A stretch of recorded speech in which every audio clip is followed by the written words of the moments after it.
It is such a pleasure to see so many wonderful faces here in the room with us to look at this esteemed panel.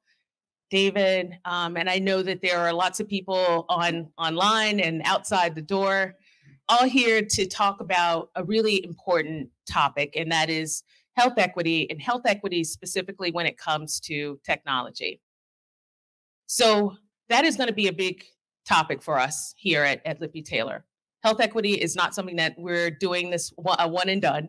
This is going to be a topic that we're going to explore as it reaches so many people, Black, brown, green, yellow, LGBTQ, straight, everybody. So everybody, I feel like health equity touches just literally every human.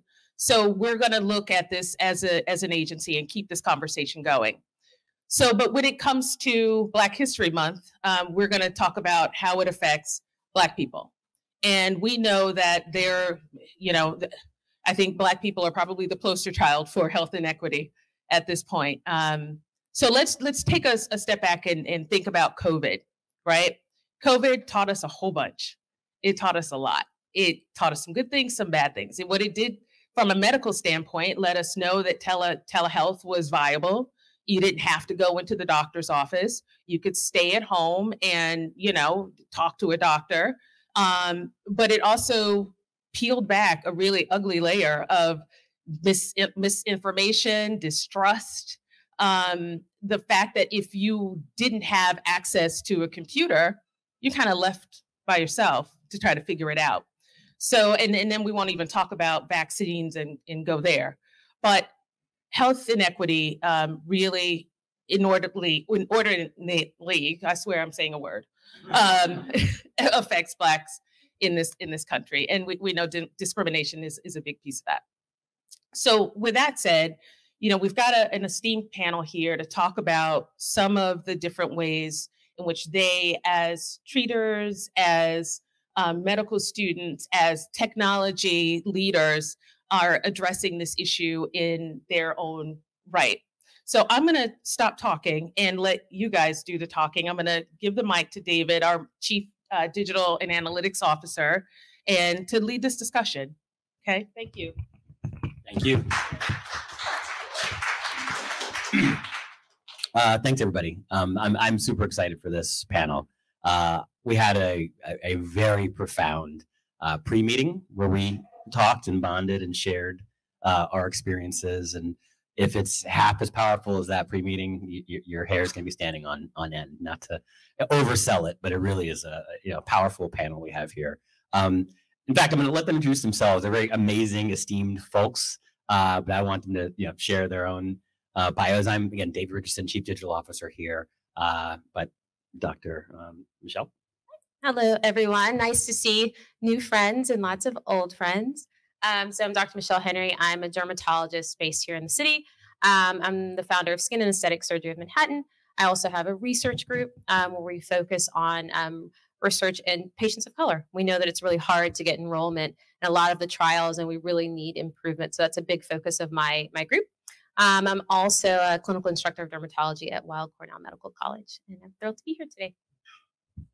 Hey everyone, my name is Joel Burvell. I'm a fourth-year medical student at Washington State University, but online I've become better known as a medical mythbuster for talking about healthcare disparities that exist in the field of medicine. So on TikTok and Instagram, I create short 30 to 60-second videos about health inequities that exist. I started doing this about 3 years ago. I'll go more into the story later. But I think now I have almost 750,000 followers across social media, over 120 million views, and a lot of people who say that my videos have allowed them to see the healthcare system in a different way. So I'm super excited to be here and share I'll be sharing a lot of hidden history that you probably haven't heard about, but hopefully will stick with you and help you think differently about the healthcare system. Hello, I'm Jamel Clarke. I'm Chief Technology Officer at SIMPLEHEALTH, which is a telehealth platform for women and people born with ovaries. I've been in the field for almost 30 years, so I'm dating myself here. But technology is the only thing that I have done, and I love, using technology to make an impact in fields that matter. That's awesome. Jamel, I want to go back this way and just share what health equity means to you and kind of your place in that world, in that space. And we'll go back this way. Yeah, I mean, we all have like access technically to a doctor's office, to a pharmacy, but equity, right? So you have those tools, but equity really is about, can people get to it? Can people use it appropriately? If you're far away from a pharmacy or a doctor, the fact that there's one technically in your neighborhood doesn't mean that you can actually get to it, you know, with the hustle and bustle of getting your kids around and things of that nature. So a lot of women, especially, and people of color, really do not get the best out of the health system. Thank you, Joel. I love that answer. I think a lot about the difference between, when I think about health equity, I talk about the difference between equality and equity. There's an image I love that shows kind of these people trying to look, you probably know what I'm going to talk about. They're looking over a fence. Equality is kind of everyone getting the same box, yet there's some people that are shorter that still can't see over the fence. The people that are taller or have gotten more resources are able to see over that fence. Equity is the idea that you actually give them the boxes, the stacks they need to be able to see over that fence to the other side. And with health equity, that's what it really comes down to. How do you make sure that you're giving the resources that communities who've been disadvantaged for so long, how do you give them the resources that are necessary to get them to the next level, to get them to receive the equal care that everyone's been getting, but hasn't been often afforded to communities that have been underrepresented in medicine? Beautiful. Dr. Henry? Yeah, so I agree and I echo that. And I think a big part of it is looking at ourselves as healthcare providers and those in tech and dismantling all that we know. You know, especially in medicine, there's a lot of medicine that everything we've learned and everything that's come before us is sacrosanct and we don't question it. It's very much like the military in that way. And really, in order to attain equity, we have to look back and see that we're all flawed. And we really have to really absorb systems that allow us to look at what we're doing and really try to tap into that bias, because there's bias in all of our systems and we all contain it. And until we really try to dismantle all of those systems, we're not really going to attain that. So that's really my goal. And that's a big part of why I do the research that I do, because, you know, a lot of what we bring to the market hasn't been tested or tried or proven on patients of color. And, you know, as a physician, my job is to make sure that I'm providing evidence-based care. And I can't attain healthcare equity if I don't have the appropriate evidence. So we really have to think about all of our systems and dismantle them to make sure that each and every patient from each and every, whether it's ethnicity or individuals with ovaries or, you know, based on your gender or your sexual preference, we didn't make sure that we're looking at everything critically to really attain that. Thank you. And you're talking about the equity versus equality conversation, talking about the bias. I'm going to touch on for 2 minutes. I don't know if some of you saw on Facebook, we posted this event and shockingly there was a backlash, you know, a very, hate to say it, for lack of a better word, very racist backlash against just the idea of having equity. And so it's just important to be aware that there is a force that, you know, is actively against this. And obviously we're not going to let that stop us. We're going to keep moving forward. But I don't know if anyone had any even thoughts about that before we moved on. Yeah, I think a lot of it's about education. You know, I think a lot of people don't understand what equity is. And so starting out with the definition is really important, because I think that if you're looking at it from the outside, you may feel like it's not fair. You know, you feel like equality is what we should be looking for. If you don't understand that difference, then I could, you know, anger is going to rise in you. So there's a lot of kind of level setting and education and vocabulary that we need to rid of any negative association so that people can be more accepting. And I think it also shows the double-edged sword of social media. It can be used for good when you're actually using the correct way, when you're educating accurately. But oftentimes when things like that happen, or it becomes like a bandwagon of people jumping on and saying, I don't understand this, why is this new wave coming? What's actually happening it isn't new conversations that are happening. It's conversations that have been overlooked or been held in communities who haven't had the microphone for a long time. And now they have the microphone and are sharing these experiences, yet people are like, what? I've never heard about this before. I've never seen this before. And so you act with fear. You say, I didn't know that there's people with ovaries. Or like, why is that a term that we're using? I didn't realize that there's a difference between equity and equality. Why are we doing this now? When in fact, there's been communities that have been talking about this and using this language for so long, but now it's new knowledge to people who have traditionally been thinking that things are perfect in the world. And so I think it's that fear that we're reaching this point where people are understanding that things aren't the best, or we're not reaching equity for everyone. And so there's a fear of figuring out what happens when we reach that knowledge and how do we actually attain that? Does that mean we take it away from someone else? And that's the biggest thing that people are getting worried about. Does that mean I'm losing my rights when other people are gaining them? And I think it's a fine balance to be able to explain these issues without causing panic and fear amongst people who are safe in their bubbles right now. Great point. Yeah, I think like being born in the 70s, vitriol is not surprising to me at all. So I wasn't really surprised at all. But I really don't waste too much time on small-minded, non-critical thinkers. And I really think that there are many more people out there who get it. And I really would just like to ally with those people. And I have no issue with their mic. And if that's how they choose to use it. Let's do it. Yeah. Dr. Henry. And you're right, the tide will turn. You know, there's so many things I saw. This is a complete aside. But speaking of social media, I saw some videos recently about the resistance to not drinking and driving. I don't know if you guys saw that. You know, how appalling that was to watch. But that's where we are now. You know, it's about education. Years from now, those individuals will look back and see how silly they felt with that kind of scarcity mindset that making the world better for others means it's worse for me. So I think that we shouldn't.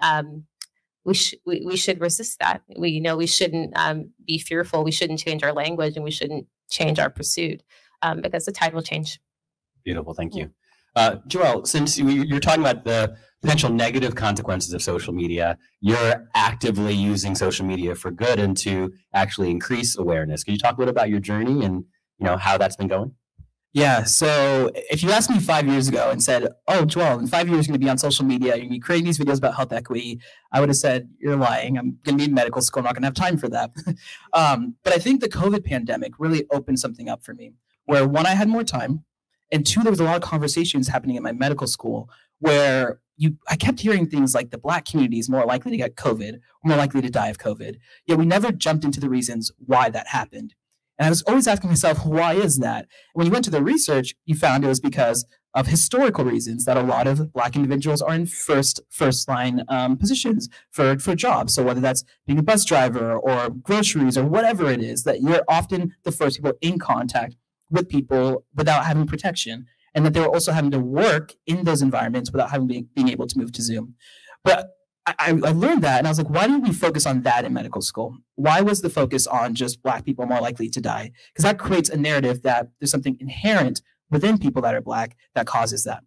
And so I really started looking at other health inequities that existed. But there's one that really pushed me to start posting on TikTok and Instagram. And it was about this device called a pulse oximeter. I think a lot of people have heard this now, but at the time, when I posted, people didn't know about it. So if you haven't heard, it's this little device that goes in your finger, and it measures your blood oxygen saturation level. And essentially what happens is with pulse oximeters, it can overestimate your oxygen saturation in Black patients because of how the pulse oximeter absorbs light. The pulse oximeter kind of absorbs light from hemoglobin, which are red blood cells, but it also absorbs light from melanin, what makes skin pigmented. So essentially, if you put this device on, it can overestimate your oxygen, meaning it can read normally when in fact you actually don't have enough oxygen. Studies have shown that caused Black patients to go home earlier when they shouldn't have gone home, were less likely to get supplemental oxygen saturation, meaning that they needed oxygen and weren't given it instead because the machine looked like it was normal. So I posted that video December 2020, ended up going viral. Got over 500,000 views in 24 hours, had physicians and nurses and PAs commenting on it saying, I never knew this existed. This is going to change the way I practice. And it made me think, what other places does this exist? That there's these health inequities that physicians often don't know about because we never learned about it in medical school, but they impact our practice every single day. And one of the next ones I did was about this equation called the GFR equation. And this one shocks me to this day. GFR stands for glomerular filtration rate. It's essentially how well our kidneys work. A high GFR number means that our kidneys work well. Low GFR means our kidneys aren't working well. GFR is how well our kidneys can work and filter out toxins from our body. Well, for decades, there's been an equation that assumed that all Black patients should have a multiplier to their GFR equation of 1.3, meaning that all Black patients have better kidney functioning than any other race. And the interesting thing was it's only a Black versus non-Black equation. There's no other race, only Black versus non-Black. And when you go to the research to look at why they actually did that, in the research, they made an assumption that all Black patients have higher muscle mass. And because of that, they had to add this adjustment to adjust for creatinine, which is muscle breakdown. So I made a video on that, and I was like, what in the world? Like, we never learned about this in medical school. I read about this in a research article somewhere different. posted once again on TikTok. And thankfully, in the next 2-3 years, physicians were doing research to actually rewrite this. One study found that 3.3 million more Black Americans would have been diagnosed with a higher level of chronic kidney disease if that equation hadn't existed. That more Black patients would have gotten referrals to specialists. That more Black patients would have gotten kidney transplants. And it wasn't until 2021, so a year after I posted that video, that they finally created a new equation that doesn't include race anymore. And the people that led that were Black women. And so I think it's so important to talk about the diversity there. But I think it's so important to talk about the diversity there. The importance of that diversity is it was Black women that saw this and said, why is it like this? Let's do research. Let's rewrite this and understand, is this accurate? And it wasn't. And so they actually went in and made a difference to it. Wow, I mean, that was one of the things that just blew my mind when we talked about that. And I think there's one more, and you were talking about there's one where that it assumes we have a lower IQ in general as well. And not to keep going, but it's really important to kind of see these things. Yeah, so there's another one. This one's kind of outside of the medical space, but in the NFL, for players that get concussions, so a lot of people are nodding, so they might have seen this in the New York Times. A lot of players can get concussions, and if you have a concussion and aren't able to work as well, you can get payouts from playing in the NFL and having to kind of have this extra money for not being able to work in other jobs. Well, there was an equation, once again, an equation, so systemic. It's not that physicians even knew this was in there, and I forgot to mention that, but physicians didn't know the GFR equation had a race adjustment. Physicians didn't know that this concussion kind of equation had this adjustment. But there was an equation that assumed that Black players had lower IQ. And so they had to show worse cognitive functioning before they were able to get the same concussion settlement payouts that white players would have been able to get. And there's a lawsuit that went to the NFL, and they settled, of course, but they settled because and physicians that were giving the equation were saying, I didn't know I had the option not to give this equation. I was told that I have to use this. This is the only thing I can use. So once again, another example that's been phased out.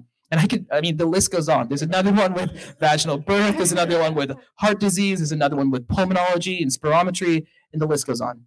So thank you so much. And Dr. Henry, why don't you, as a physician? I know, I was saying yes as well. Yeah. I mean, we see that even in dermatology, you know, even with vitamin D, it's a simple one, but you know, the markers that they use in the lab are different for Black patients than they are for white patients, and they're using a surrogate marker. So oftentimes Black patients are read as having low vitamin D when they're not. And I mean, it's not a huge deal, but it's important when we're looking for things like hair loss and we're overtreating these patients. We're giving them supplements they don't need. Or even in our education system, when we look at dermatology, we're so visual. If you look at our textbooks, of course, our textbooks are somewhat antiquated, but if you look at the photos, we don't have wide representation of all skin types. So a lot of people will graduate from medical school not being able to adequately read things as simple as psoriasis and skin of color, things as simple as hand warts and skin of color. And if you look at the different atlases that we have in all of our textbooks, a lot of conditions that are highly stigmatized, who are we going to see? We're going to see more Black patients. So conditions like syphilis, conditions like herpes, all of the STIs that we know are highly stigmatized, we're going to see patients of color. It's almost a joke sometimes during our boards. We know that if we see a patient with a Black patient with scarring lesions on the face, it's lupus, it's sarcoid. It's, you know, there are just a handful of things because this is what Black patients get. And because of that, a lot of people can't read simple things. And what happens? We have poor outcomes for many reasons. Oftentimes, it's a delayed diagnosis. Even with skin cancer, I'm a Mohs surgeon. And so we often talk about how we have lower rates of skin cancer in patients of color, but the outcomes are significantly worse. And by significantly, I mean that the 5-year cure rate for a Caucasian patient is over 90. For a Black patient, it's below 67%. That is huge. That's a huge difference. And so we start with conversations like this, you know, and there are so many, as he's saying, the list can go on and on and on and on and on in medicine. And even today, you know, and that's why I say that, you know, our research is not sacrosanct. It's our job to make sure that we're tearing apart even articles today. So something else I like to do is we look at a lot of countries that are having a big influx of immigrants. And so this is not only Black immigrants, but immigrants all around, and they may have some level of xenophobia. One of the first things they do is they start writing medical literature about the infections that these populations are bringing to their country. And we're reading this in mainstream literature, like our top journals. a good friend of mine does a lot of work with the CDC. He's on the ground and really helping with these articles and started pulling them for me. And it feels like I'm reading something from the 1950s. And so that will infiltrate into our media. We will reference that, you know? And so it's something that we have to be really alert at all times in medicine. I probably went a little bit off topic there, but thank you. You know, it's really critical. Jamel? No, I really appreciate what you said about vitamin D. I've been prescribed vitamin D for the last 10 years. I take a pill every single week. And I got this beautiful bald head now suddenly. I had very long hair. Yeah. I did not know that there was a correlation, and I have access to quality healthcare. And that just tells you that the education is not out there. Yeah, it's that they're using a surrogate marker. Like they're not checking for vitamin D levels, and the surrogate markers are different in Caucasian patients and in Black patients. And so it's just an inadequate test. So maybe you're not vitamin D deficient. Maybe I'll get some hair back. well, Jamel, you were talking about your journey and, you know, kind of the challenges in the healthcare system that drove you to technology and trying to look for solutions. Can you talk about that a little bit? Yeah, absolutely. About 8-9 years ago, you know, I was diagnosed as being diabetic, but I was always a skinny, scrawny kid growing up. Grew up in New York in the Bronx, and wanted to put on some weight, and started eating to bulk up and doing a lot of exercise. Again, I was a software engineer. I had access to quality care. I would go into my doctor, who would just grab both of my shoulders and say, "You look great." Take a general blood test, but didn't check for A1Cs or anything. And I'm constantly bulking up, you know, got the muscularity I wanted, but I started feeling really bad. And the doctor wouldn't really listen to me when I said I was feeling bad. It was like, "Nope, you look great. You're doing great. Keep up the good work." Came back in a town from Dubai, and I was like, I'm listening to my body. Something's off, right? Went to another doctor who said the same thing. Luckily, I hurt my back really bad in the gym, which sent me to the doctor, to the hospital. In my stay in the hospital, they actually did run some tests and came in and said, "Hey, why didn't you tell us that you were diabetic?" And I'm sitting here like, well, because I'm not. My doctor said I'm in great health. And it's like, no, you've been diabetic for a while. And I was to the point where had I fallen asleep, I probably would not have woken up. So that's why I say, luckily, I hurt myself really bad to end up in the hospital. But a lot of folks do not get that same, opportunity.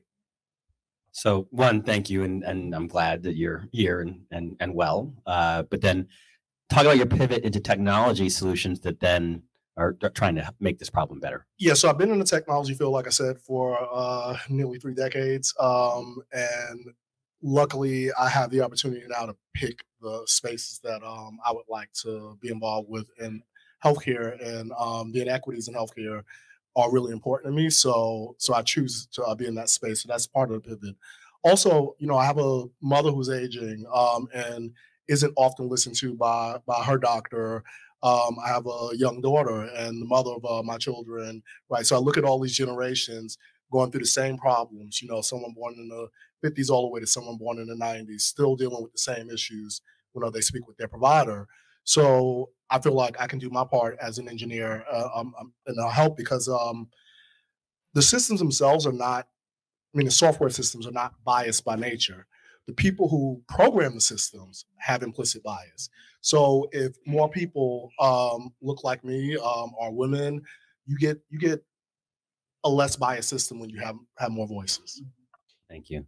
Dr. Henry, anything in your on sort of the nexus between technology in your space? And yeah, I think, I mean, again, I think it's really important in dermatology and aesthetic dermatology. I'm using a lot of technology.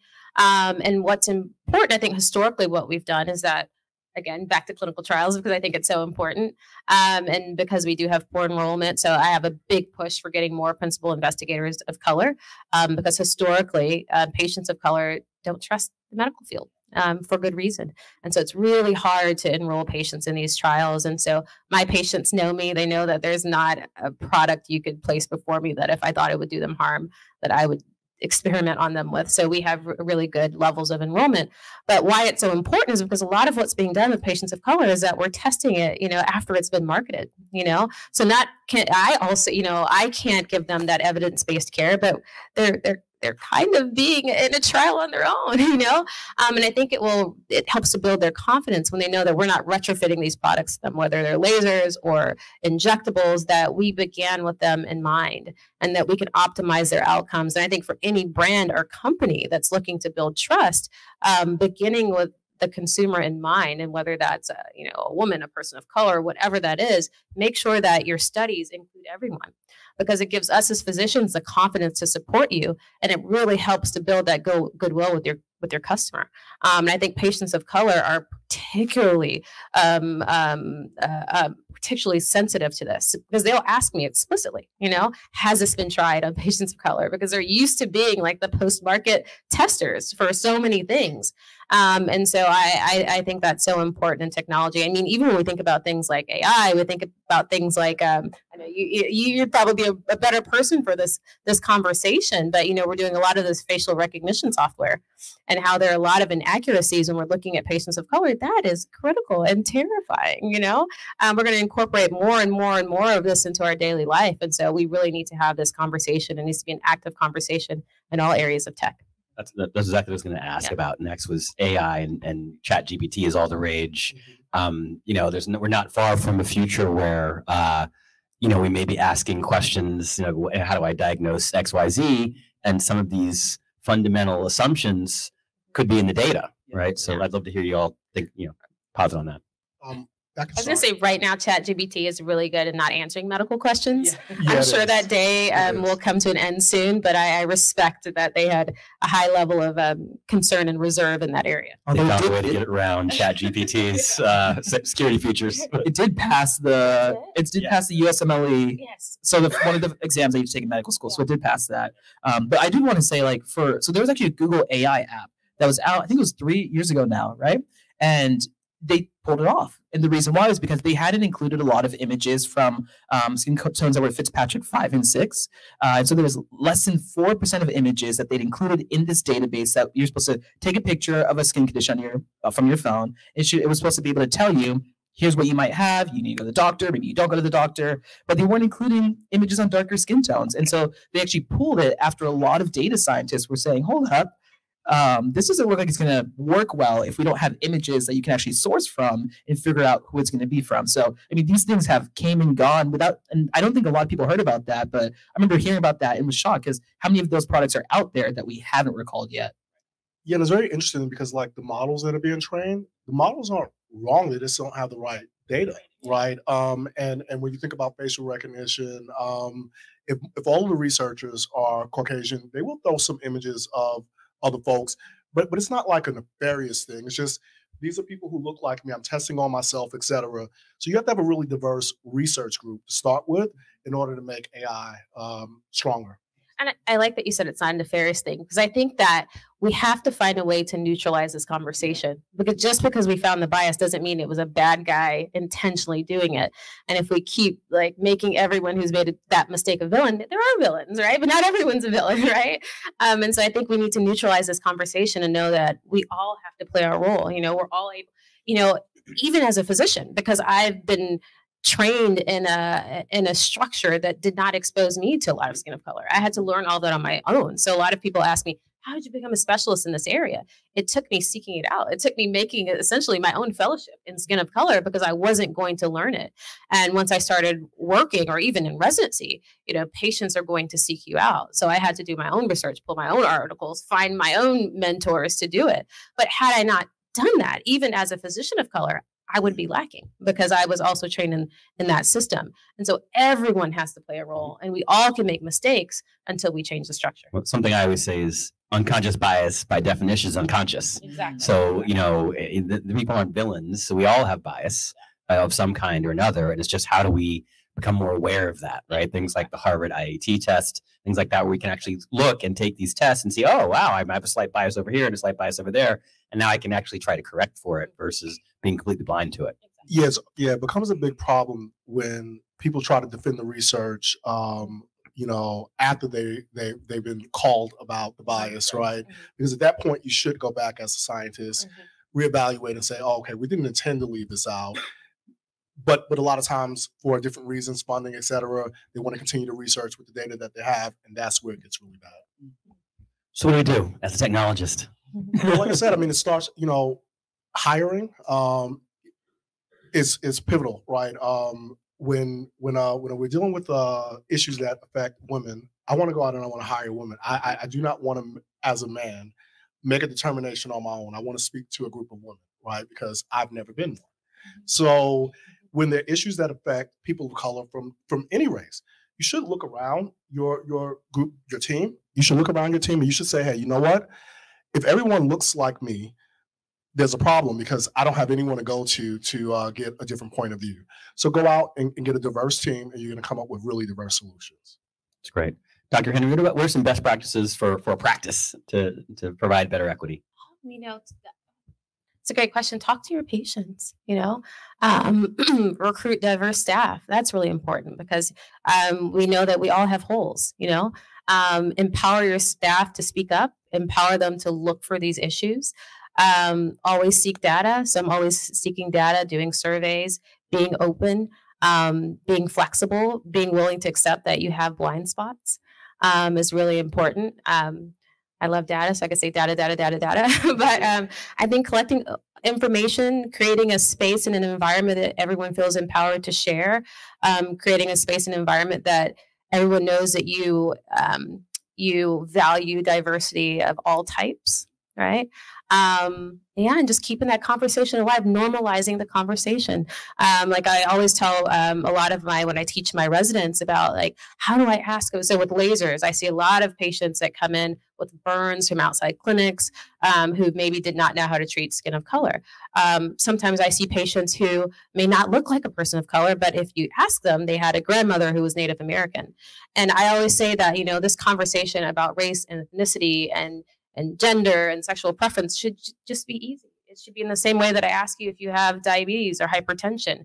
And so I think normalizing these conversations and keeping them from being taboo is how we make our entire system better. And Joelle is a student, upcoming doctor. What about you and how do you deal with it in med school? Yeah, I think a lot about, so as a med student, one thing I try and do is just push the boundaries of what we ask. I remember in my second year of medical school, we were talking about cyanosis, and it's when the skin can turn blue. But I remember I was like, my skin's not going to turn blue. So I rose my hand and asked, what's going to happen? And of course, there's a great answer, and he answered it wonderfully. But I kept asking, if I wasn't in that classroom, who would have asked that question? And I think we need more people to be willing to step forward and say, hey, have you thought about it this way? Or have, in a situation like this, where it's maybe someone that doesn't look like me, what's going to happen?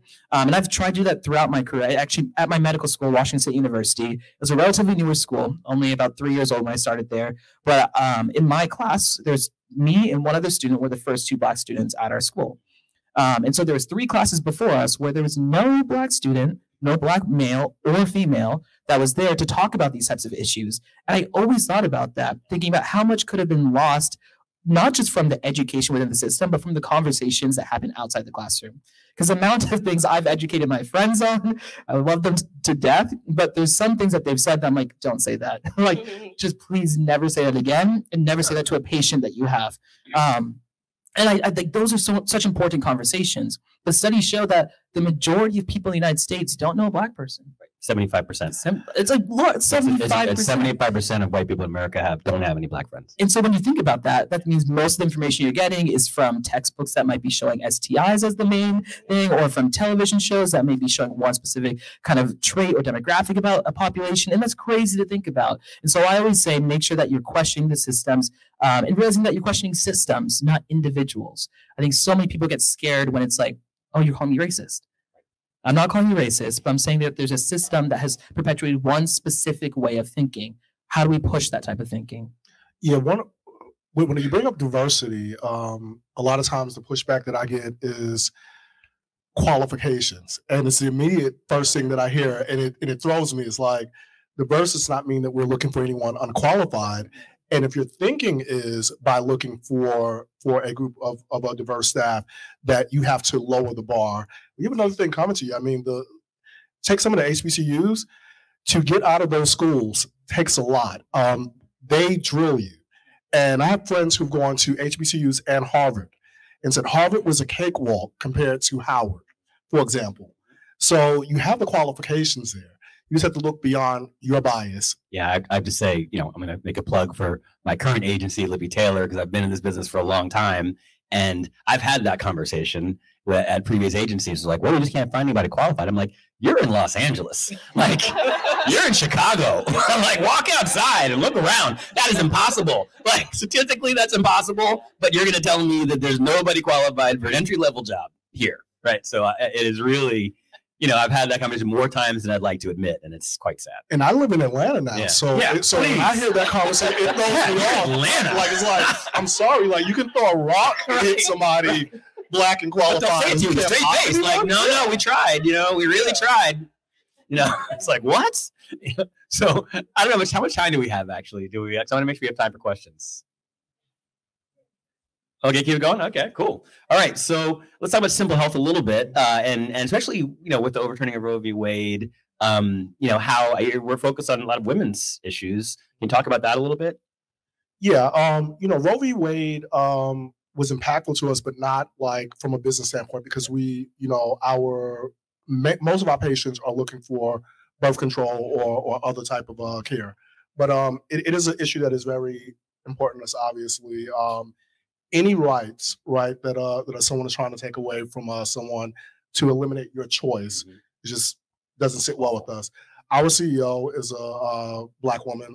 She's awesome. So she gets super duper passionate about some of these, all of these issues.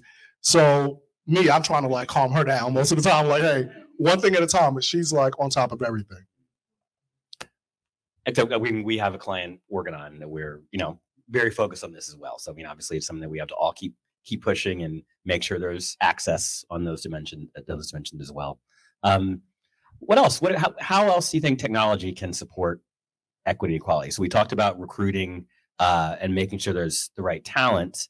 Let's talk a little bit about systems. How can you talk a lot of data, and that's one thing that I, as head of data here, I think a lot about that and look a lot at numbers and sort of do a lot of comparison of, okay, here's your statistical basis and here's the outcome, and how do we make sure those two things look similar? Can you talk about that a little bit? Let me make sure I understand the question. So how do we make sure that the data is the same for using data to make sure you're providing service, adequate share of service to other populations? I think that a part, especially if we're talking about patient care, a big part of patient care is also their satisfaction. A patient is less likely to be compliant if they don't feel like they're having like culturally congruent care. And so I think that part of that is not only using like hard data and numbers, but not just quantitative, but also like qualitative data, figuring out how they feel. So that's also important. But I think if we're just looking at raw numbers, sometimes we're not getting the information we need. So also being sensitive to how we draw that data out of our patients. And language, there are language differences, there are cultural differences. This is why we have, very advanced statisticians and people who create these surveys and whatnot. But language is so important, So I think about that a lot when I am trying to get data from my patients to make sure that I'm getting meaningful information. Thank you. Is this a top? Yeah, Joel, do you want to say something? Well, yeah, I was going to say one thing that we haven't talked about, which I think is really pressing, especially when it comes to even thinking about reproductive justice, reproductive health, is maternal mortality in the United States. Black maternal mortality in the United States, a Black woman is 3 times as likely to die during childbirth compared to a white woman in the United States. And a whole host of reasons why, whether it's like lack of access. If you look at some places in Louisiana, for example, nearly, I think it was like 70% of people aren't within driving distance, like accurate driving distance to an actual physician to be able to get prenatal care. But then there's also studies that have shown that when you have racial concordance, when your physician is actually Black and the patient is Black, your child is less likely to die. Really? I didn't know. Yeah. Wow. And so, it's really interesting data. And the researchers, when they laid out the study, said, we don't know why. We don't know why exactly. We can speculate that maybe it's because there's an understand cultural norm, or maybe people from the same community, and so they're more likely to adhere to recommendations, or people feel more willing to come in for a prenatal visit. But there is that data that's out there that shows that. I think it shows the importance of increasing diversity, making sure that we have diverse populations that can serve, because the populations we serve are diverse, and also making sure that we're continuing to diversify the pipeline overall. I think there's also this play into education. I think that's really what I try and do with social media, is trying to give patients a way to understand the language of medicine. We go to school for 4 years, but how can you give people the tools they need through social media, or at least a video that they can take to their doctor and say, hey, I've seen this online. Does this apply to me? Just one quick example about that. I made a video about acral lentiginous melanoma, which is it's a type of skin cancer that's more common in people of African and Asian descent. It appears on the hands, on your nails, on the soles of your feet, and it can be deadly for a lot of patients who gets diagnosed late. I made a video about it on my TikTok and just posted what it looked like. And a woman a few weeks later said, I saw your video. I had a mole that looked like that. I went to the doctor, showed them your video. They biopsied my skin, my mole that I had. Turned out to be precancerous. Wow. And I think it sounds little. Like, it was a 30-second video that I was like, oh, cool. I learned this in school. Like, let me just post it online. But it made a difference in this woman's life because she felt actually the need to go to the hospital to get it checked out from seeing a video from someone that she trusted. So that racial concordance is huge. And I think you can't ignore it even when it comes to education spaces like TikTok, which I know we don't think about it like that. But anywhere we're getting information is where we need to be using access to health equity, talking about health equity, talking about equal access, equitable access to care. Yeah, I'd say TikTok is I have so many patients that come to my office. I call them my TikTok PhDs. There's a lot of bad information, but there's a lot of excellent information there as well. And another point I just want to make about that mortality data with maternal mortality is that it remains even when you correct for income. So a lot of people think you can educate yourself out of it. You can earn your way out of it. You cannot.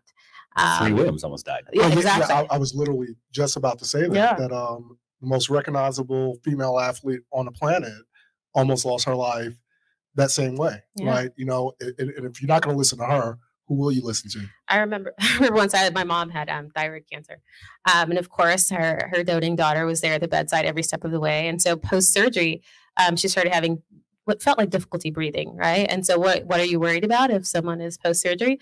They're having a bleed, right? And she just had, a procedure near her airway. And so I call and I tell them what I'm worried about. And I hear the nurse say outside, there's a woman here who says she's a doctor, who says that her mom might be bleeding, but I think her mom has anxiety. And that didn't go well for her. And my mom was bleeding. And so they had to go back in. They had to open her up. I demanded that they call the surgeon. And just imagine if I wasn't who I am. I didn't trust myself. If I was someone who wasn't a physician and heard someone, diminish them in that way and didn't stick to their guns, our story could have gone a lot differently. So it is really important to advocate for yourself and to advocate for those who cannot advocate for themselves. The scary thing for me, though, is most people don't have that person. Right. Yeah. Most people don't have someone like you, right? And I think a lot about going to medical school. I think about how you get there. Most of my friends in medical school have parents that are doctors. I'd say 80% of people in my medical school class, their parents are doctors. And that's because medical school is hard to get into. You have to go to. It's expensive. Oh my gosh! Don't tell me about that. It's expensive. I'm going through it right now. So just to give you an idea of the landscape, because I don't think people really understand. So you go to 4 years of undergrad, you go to 4 years of med school, and then you have residency. And depending on where you go, it can be anywhere from 3 to 8 years. Whether you're going into primary care, whether you're going into neurosurgery, and then you do fellowship afterwards. You get paid in residency, but it's not that much. You're working probably 80 plus hours a week. Maybe for like 60,000. And so it comes out to maybe like $15 an hour. And the loans that you have from medical school and undergrad, the average amount of loans is $250,000 plus. And so you think about that, and a lot of people don't even go to medical school. And then there's the things that we don't talk about beyond tuition. To schedule your step 1 and step 2 exams, it's like $600 for each of those.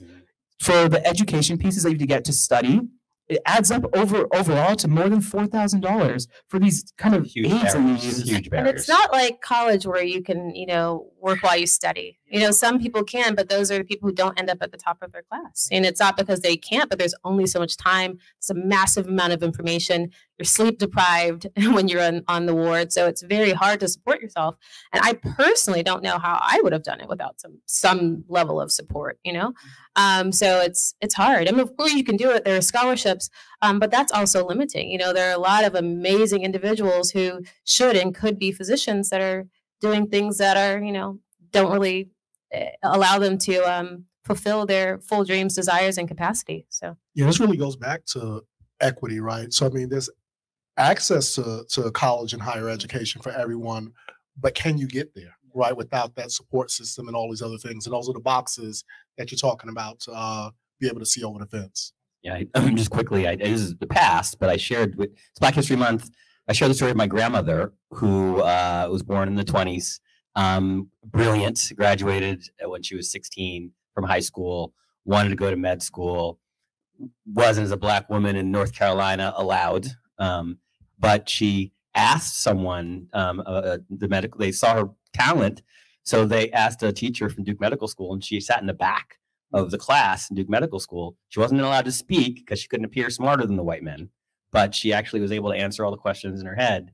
And then eventually became chief technologist at a hospital. She couldn't become a doctor, but that sort of, and a lot of my family members sort of ended up working in the lab in the hospital and created a lot of, you know, kind of jobs and careers around her. So, you know, that dedication as we think about history and those who came before us and trying to provide more opportunities for those who are here now, you know, it's a tribute to those who are working so hard to actually have more opportunities for hopefully the next generation. So we're going to stop here because I'm going to give some time for questions. But first of all, thank you so much for being who each one of you are. Because really outstanding. And then we just want to open it up for questions. So the question comes from Rosie. I don't want to butcher Rosie's last name, but the question is, what do you see is the role of advertisers in advancing health equity, raising awareness of existing inequities, partnerships, etc.?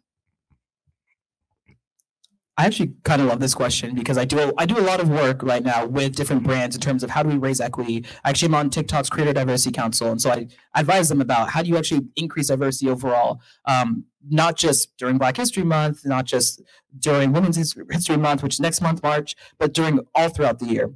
And I think it comes from partnering with creatives, first of all, that are creating content already about these types of things. I think that makes a huge difference when you're able to leverage other people that know these things, that are living it, are able to amplify them. I think it comes from making sure that even in commercials and things, that you're adding a diverse narrative of people that represent the United States, right? That aren't just able-bodied people, but are people that come from all walks of life. And I think it really comes from making sure that, starting what we were talking about, that your team is diverse and that you're having these conversations about what's out there, how are different people's lived experiences working, and how do we actually make sure that we showcase these lived experiences to present an accurate kind of just like lived experience of the United States, because advertisement is how we understand the world around us. I think I'll give a quick example of something that we dealt with here at Lippe Taylor. We were working with on a pitch for schizophrenia. And as we were looking at the populations, we saw that it's seriously over-indexed in people of color. And at first we're like, oh, this is a health equity issue. We need to make sure. And I'm like, it's not a health equity issue. This is a primary market. This is like actually a primary target. And we need to actually treat this the way we treat, you know, our primary target and anything else. That's 40% of a market would be how you look at anything as a primary target. And when we came in and we did that, later, the client said, you were the only ones who even looked at this market. Everyone else just kind of gave it a general look to the general market. And so not having the right people in the room, as you said, to say this deserves this high level of importance impacts the kind of communications that come out the other side. Yeah, Dove over the years have made a lot of strides, right, in that area. Be it different body shapes, skin tones, and their ads have become more and more diverse. And I think a lot of advertisers initially think it's going to be off-putting to the majority of our population. But this is our country. You know, when you look around, you're going to see a diverse group of people, different shapes and sizes. Everyone doesn't have to be the quintessential model, right? Size 0, et cetera.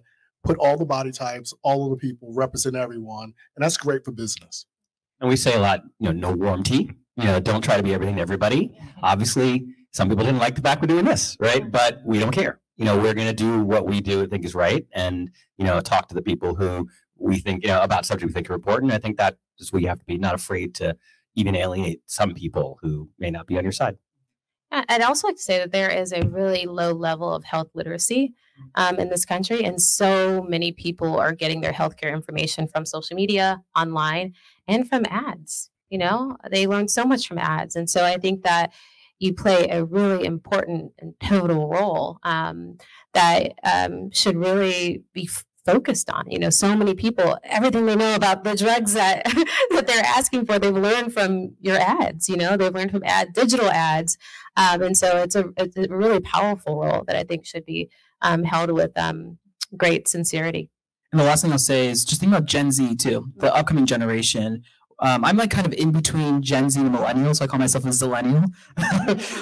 But it's a really interesting space because I grew up with technology, and we care a lot about these types of things. To care about not just seeing the perfect quintessential, what for a long time has been thought of as perfect.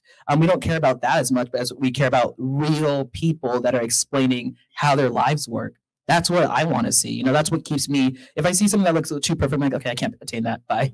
Swipe next thing. And because we're such short attention spans now, that's what matters. You want to see someone who looks like you, that represents you, that is like you, that you can aspire to be like. I think it's beautiful, but advertisers need to pick up on that to continue and make sure that is actually what people get access to.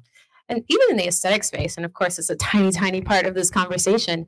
But I always tell a lot of brands, so I have a television in my waiting room, and I'll show, the best and brightest technology or advertisements from other brands. And I always say that it's very hard for me to use it if you don't have diverse ads, because then my patients believe it's not for them. And when I started doing, diverse ads from injectables, I'd have patients come in and say, do Black girls really get this? And I'm like, I have a whole practice full of Black girls getting this.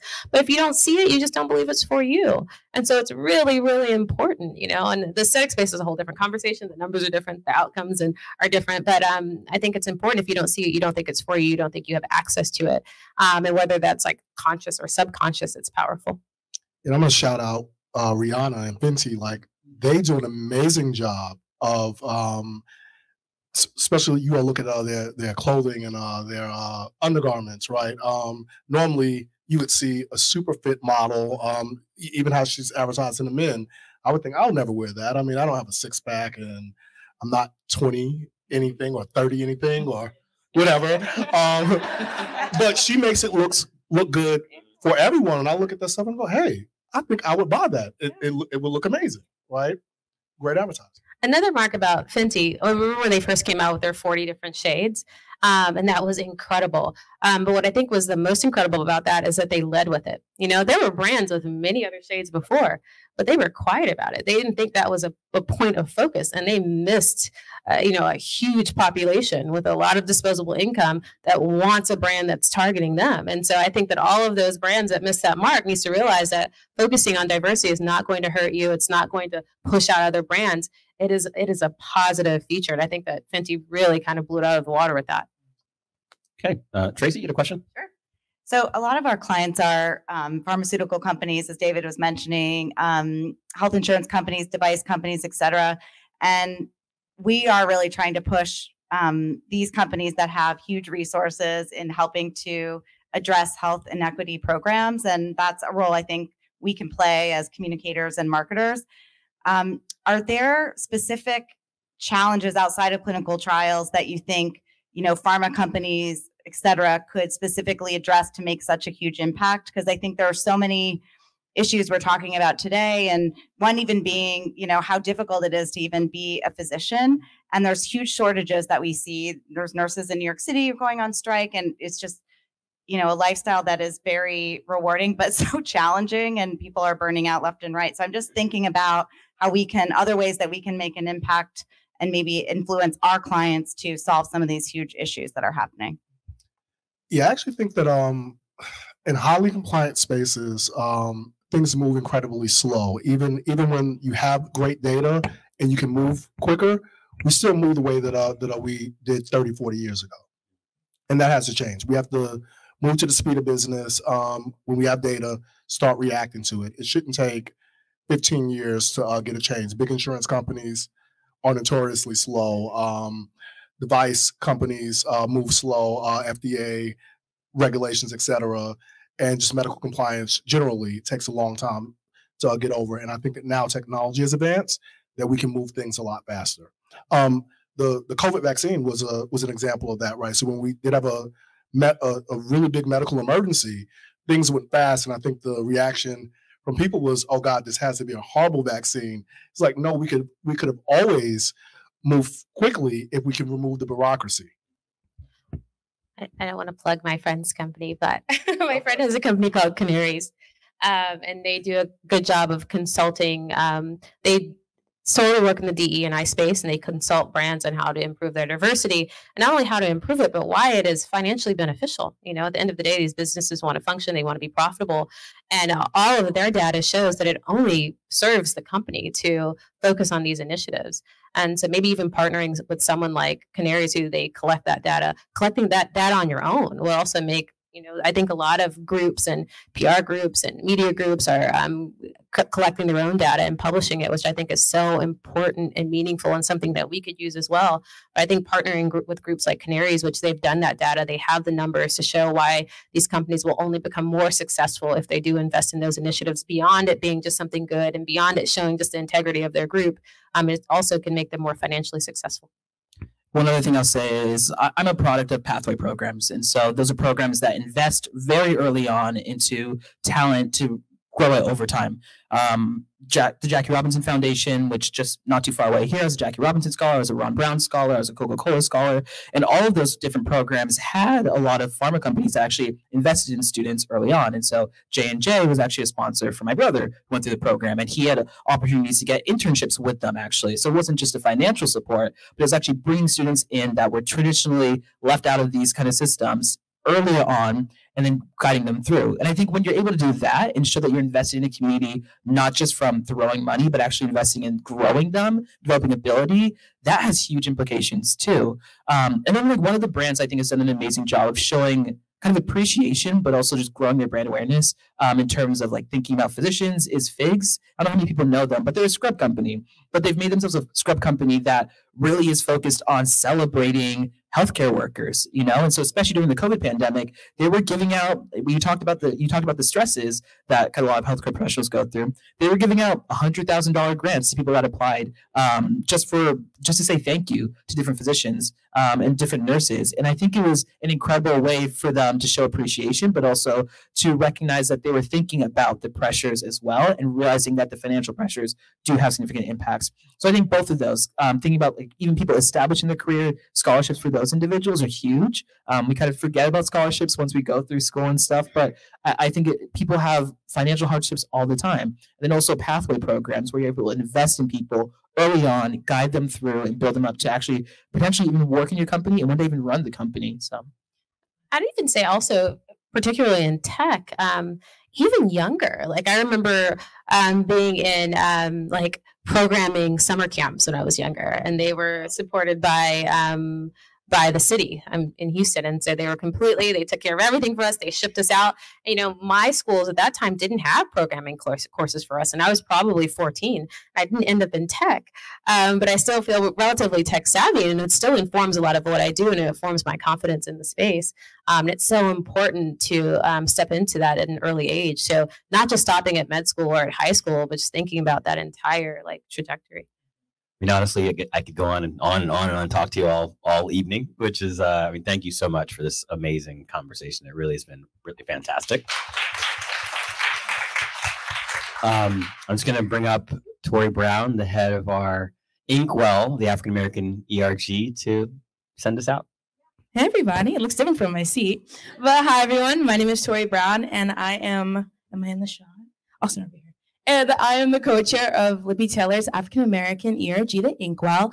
Our amazing other co-chair, Blake Lynn, she's with us spiritually and virtually on Hop, and I saw him in the chat. And I want to say thank you so much to our powerhouse panelists. You guys dropped invaluable gems that I will take away and be able to share with my family. Thank you so much, David, for leading this conversation. Aleisia, Chrissy, our marketing, Danny and Destiny, and also Lippe Taylor for giving us a platform to have these amazing conversations. I think as a person of color, this conversation is exhausting, but terrifying. So you don't have time to be exhausted. You have to keep learning and keep pushing forward and keep moving, or else, unfortunately, it can cost you your life. For some people, you go to the hospital and you think, I'll be here all night, or they're going to be so pushy about my insurance. But for people of color, you go for something as simple as a small surgery, or you go because you have stitches, or even something life-changing as childbirth, Trinity Williams, and you don't come back. You lose that person. I think that this conversation needs to keep going, and this is such a great step in the right direction. The light that was created from this panel and the dark that was created from that Facebook post just shows that we need to keep moving forward and keep having these conversations. And something that Lori said, our Chief Client Officer, that really resonate with me is, it's not just February. We'll see you again in March and we'll greet you in April, and I really resonate with that. So again, thank you so much for this conversation, and thank you for everybody who came, and thanks for letting me close this out. I appreciate it.